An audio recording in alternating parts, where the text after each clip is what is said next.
You ever see a plain four-door sedan in traffic, and for a second you think that's just somebody's commute car?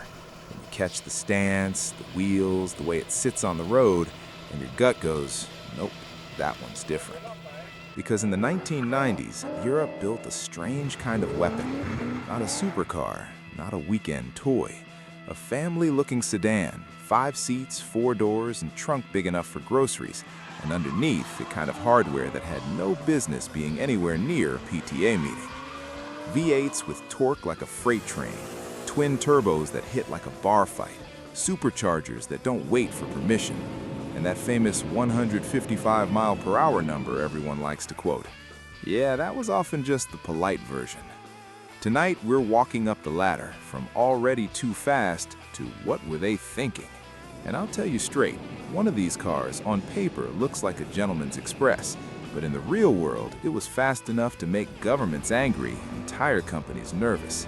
So keep your hands on the wheel and your eyes open, because by the time we hit number 1, you're gonna realize something uncomfortable.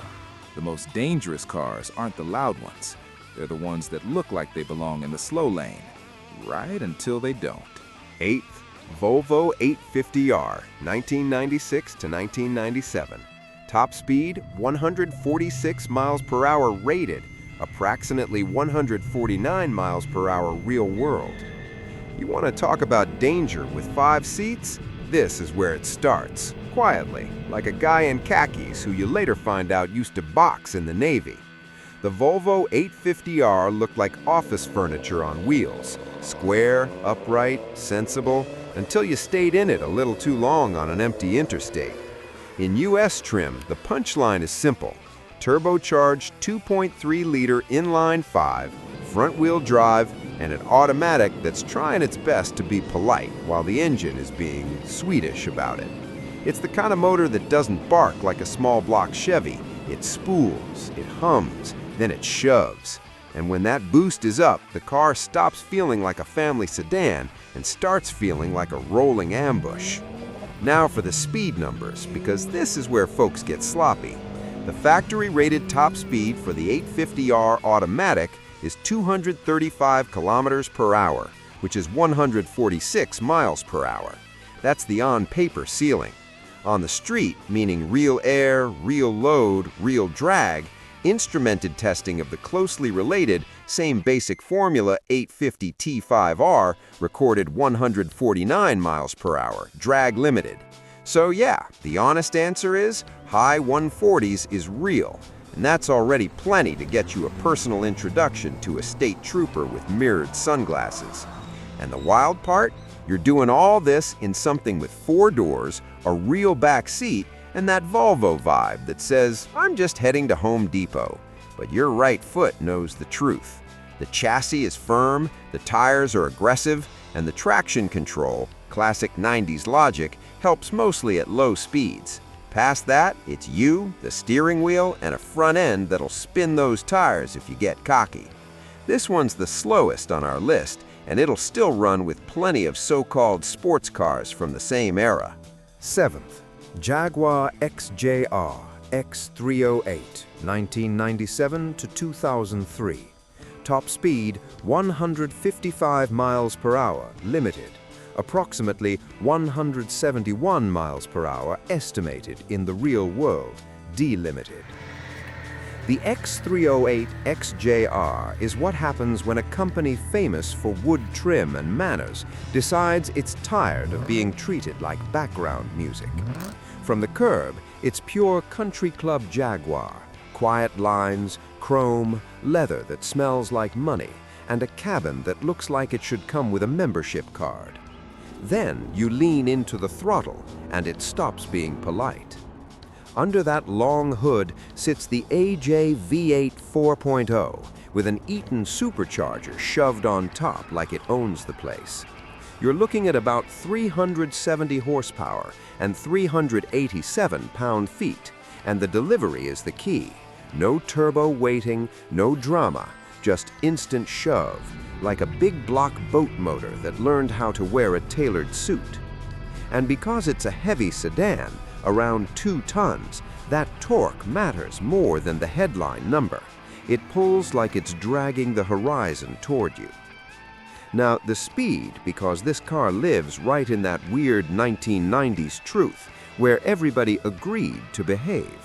From the factory, it's electronically limited to 155 miles per hour. That's the official ceiling, the corporate handshake, the "we're all responsible adults here" speed. But Jaguar themselves admitted the limiter wasn't there for fun. Without it, the XJR would run over 170 miles per hour, and period testers said basically the same thing. In real delimited street conditions, with enough clean pavement and a healthy car, 171 miles per hour is the honest estimate, not a fantasy number, just what the power and gearing were built to do. And here's the part Americans appreciate. It's not loud about it. In an era when a Camaro or Mustang advertised its attitude from 3 blocks away, this Jag could be cruising an interstate like I-95 with the AC on, Frank Sinatra on the speakers, and nobody around you realizing they're pacing something that can outrun plenty of sports cars. It's a grown man's kind of fast, the kind that sneaks up on you. 6th, AS8 D2 1996 to 2003. Top speed 155 miles per hour limited / 173 miles per hour estimated / 168 to 170 miles per hour real world delimited. The D2 Audi S8 is the kind of car that looks like it should be parked outside a downtown law firm, and then it turns out it's got a mean streak. Aluminum body, clean lines, no wings, no drama, just that subtle S badge and the kind of stance that makes you look twice if you've been around cars long enough. Pop the hood and you get a 4.2-liter V8, and depending on year, you're in the low to mid 300 horsepower range. Later cars pushing close to 360-ish. The magic isn't just the number, it's the way it's used. Quattro AWD and a long-legged highway gear that makes the car feel like it's rolling on rails at speeds where most 90s sedans start getting floaty and nervous. This thing was built to live in the left lane, steady hands, steady throttle, and a whole lot of confidence. Now, the speed. Officially, like so many European bruisers of the era, it's electronically capped at 155 miles per hour. That's the factory story, the one they can print without their lawyers sweating through a suit jacket. But if you remove the limiter, the S8 has enough power and aerodynamics to push past that ceiling. Estimated delimited top speed lands around 173 miles per hour. That's not bench racing. That's the kind of number you get when the power finally runs out of authority against wind and gearing. And what happens on real pavement, with real air, and a car that's actually healthy? In the real world, 168 to 170 miles per hour is where these tend to land when people do honest, straight-line, high-speed runs. Because by then, you're fighting conditions, wind, grade, tire rating, and the fact that the last few miles per hour take forever. And yeah, Americans might recognize it best from Ronin. That movie didn't pick the S8 because it was flashy. It picked it because it's a serious car. Fast, stable, and grown up in a way that feels almost unfair. 5th, Mercedes-Benz E55 AMG W210 1998 to 2002. Top speed 155 miles per hour limited, approximately 180 miles per hour estimated, approximately 175 to 178 miles per hour real world delimited. The W210 E55 AMG is what I call the velvet hammer. It doesn't look like trouble until it's already doing trouble. Park one next to a regular E-Class and most folks will miss it, especially here in the States, where people are trained to look for wings, stripes, and loud exhaust tips. This thing? It's a businessman's sedan with an engine that thinks it's late for a flight. AMG took the big 5.4-liter M113 V8, dropped it in like it belonged there from day one, and backed it with a 5-speed automatic that's way more eager than a normal Benz box. you're at 349 HP and about 391 pound-feet, and it's the torque curve that makes it feel rude. Flat, strong, and available right now, not after it downshifts and asks permission. You roll into the throttle at 60 miles per hour, and it pulls like a jet getting shoved off the gate, clean and steady, no turbo lag, no drama, just speed stacking on speed. Now the numbers, clean and honest. From the factory, this car is electronically limited to 155 miles per hour, the famous German gentleman's agreement. In instrumented testing, it'll actually press up to about 158 miles per hour before the governor shuts the party down. And here's the part people in America forget. At that point, the car wasn't wheezing, it was still pulling. That's why the best estimate for a delimited W210 E55 is right around 180 miles per hour, where power, gearing, and aerodynamic drag finally negotiate a truce. On real pavement, meaning real wind, real road grade, real tire heat, around 175 to 178 miles per hour is a more realistic street truth top end for a healthy, de-restricted car with room to run. And if you've ever driven across a wide-open stretch of I-10 or I-40 at night, you already know the scary part. This Benz feels calm doing numbers that would make a 90s Mustang feel like it's floating. Fourth, BMW M5 E39, 1998 to 2003. Top speed, 155 miles per hour limited, 186 miles per hour real world delimited. The E39 M5 is the moment BMW proved you could build a four-door that still had a brawler's knuckles. No gimmicks, no turbos, no supercharger whining in your ear. Just a big S62 4.9-liter V8, a 6-speed manual, and that classic BMW attitude that says, if you can drive, I'll reward you. If you can't, I'll expose you. On paper, it's 394 horsepower and 369 pound-feet. In your hands, it feels like more because the throttle response is sharp and the motor pulls clean all the way up. And the chassis, man, it's one of those cars that makes you feel younger than you are. Steering talks, the rear end follows, and the balance is so natural you forget you're in a sedan until you look in the mirror and see a full-size back seat staring back. Now speed. From the factory, BMW played the same 1990s game as everybody else. 155 miles per hour limiter, end of story. That's the number the brochure admits, that's the number the car enforces, and it'll hit it with the kind of calm that should honestly be illegal. But the truth, the one enthusiasts have been repeating for 20 years, is what happens when you remove that limiter. De-restricted, the E39 M5 is widely documented at 186 miles per hour, and that's not some my buddy's cousin tale. We've seen real high-speed runs where the car stretches its legs to the full 300 kilometers per hour, which is 186 miles per hour, like it was born for it. That's Autobahn territory. Out here on American interstates, that's straight to jail speed. And the scary part is how stable the car stays while it's doing it. This is the kind of sedan that makes a middle-aged guy start thinking dangerous thoughts, like, maybe I don't need a Corvette. Then you remember you also like keeping your license and sleeping in your own bed.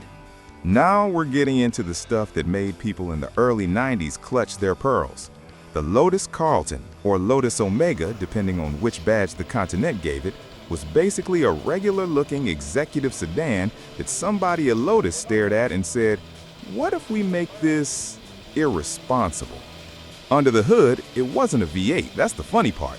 It was a 3.6-liter inline-six with twin Garrett T25 turbos, and it put out 377 horsepower and 419 pound-feet of torque.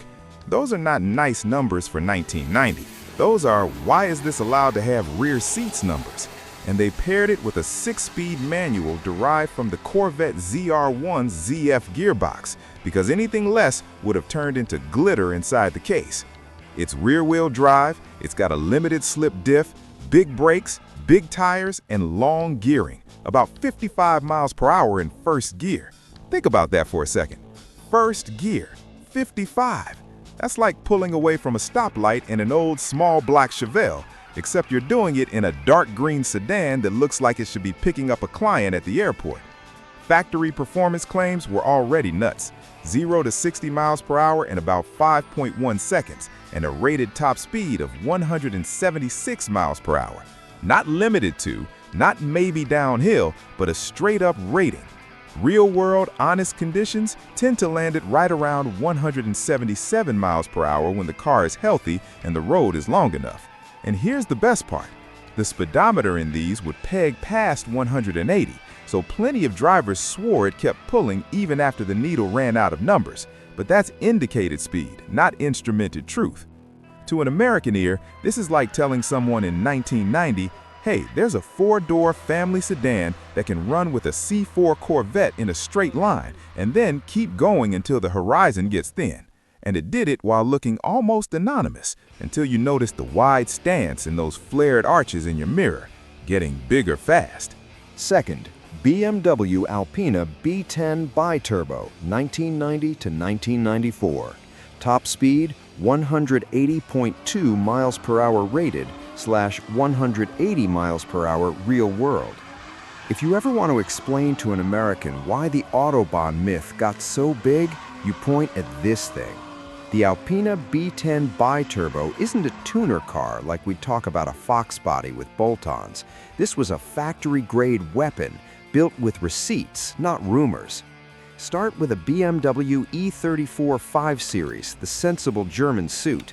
Then Alpina grabs the old-school 3.5-liter M30 inline-6 and hangs twin Garrett T25 turbos off it like they're building a land-based speedboat. Output lands around 360 horsepower and about 384 pound-feet of torque, which in the early 90s was big time, especially in a sedan with a trunk and a rear seat. And they didn't baby it with an automatic either. This thing got a proper manual gearbox, rear-wheel drive, and long gearing that makes highway speed feel like a warm-up lap. Here's the part that matters for this list: top end.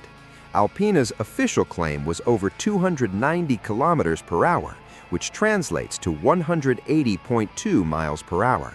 Not limited to, not maybe downhill, but a real declared number.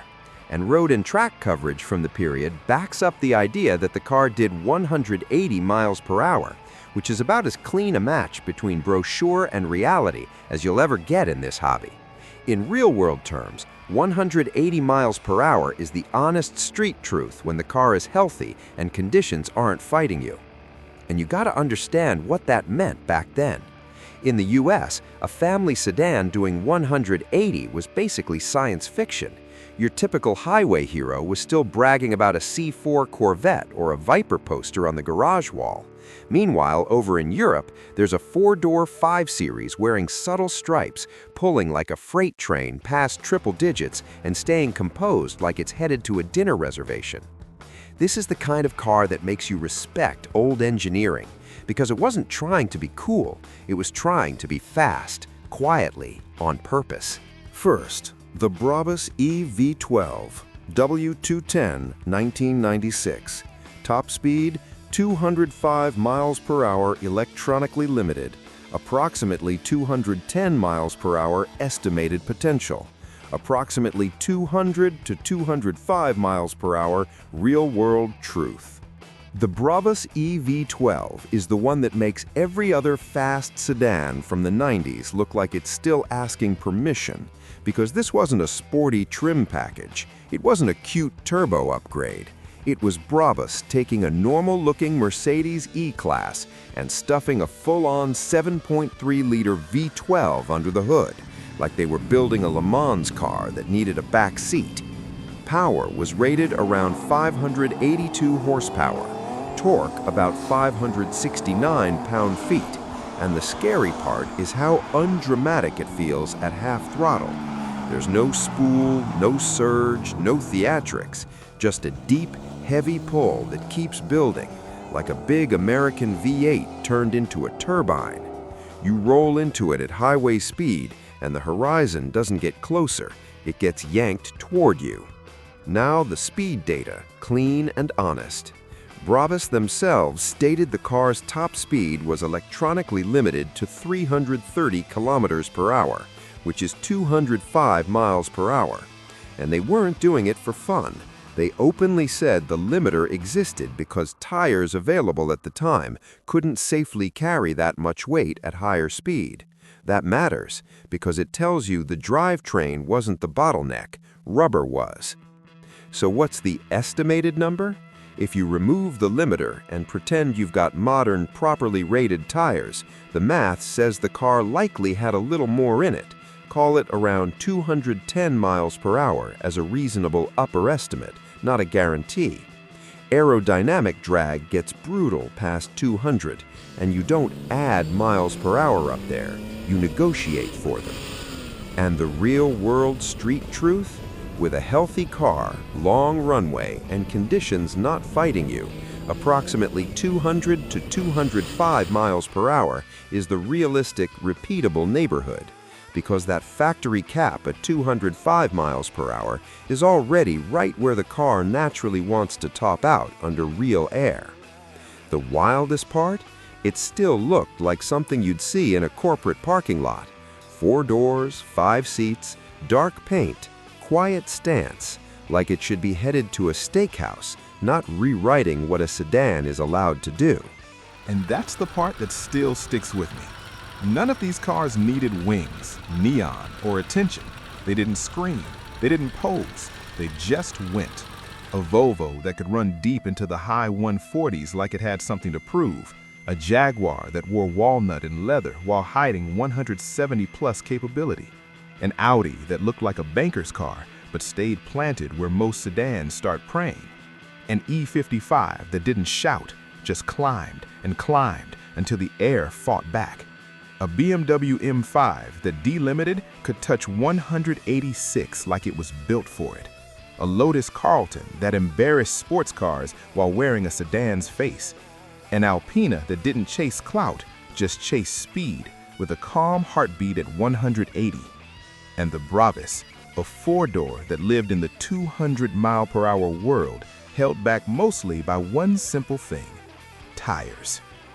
Here's the surprise I want you to sit with. These weren't just fast cars.